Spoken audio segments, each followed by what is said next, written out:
Feeling trapped has become a daily norm for the youth.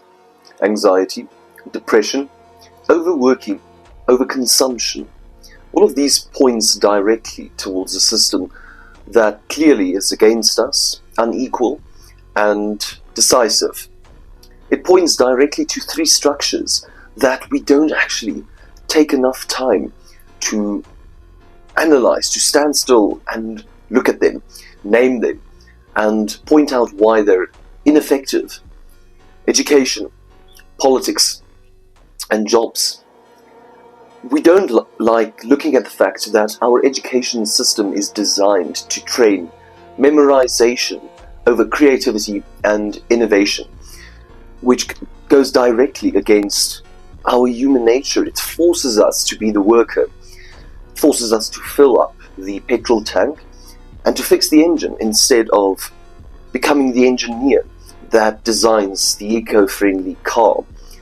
They don't want you to be the innovator. They want you to be the worker.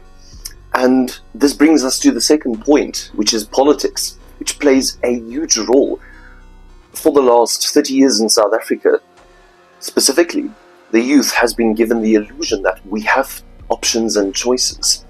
But when we look at the factors that contribute to our anxiety, our depression, overworking, and overconsumption, it's the fact that we've been consumed by the system. We've been betrayed by politics. We've been given the idea that we have multiple options and choices, when in reality, when we look at youth unemployment, real crises facing the youth, they are ignored on a daily basis.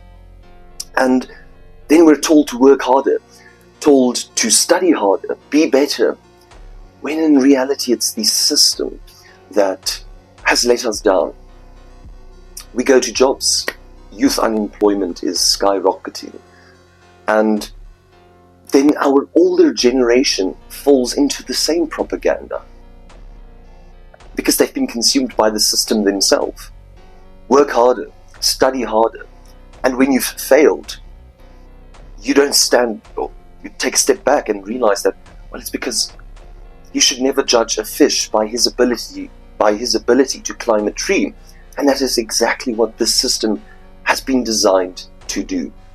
Our education system is ineffective at producing innovators.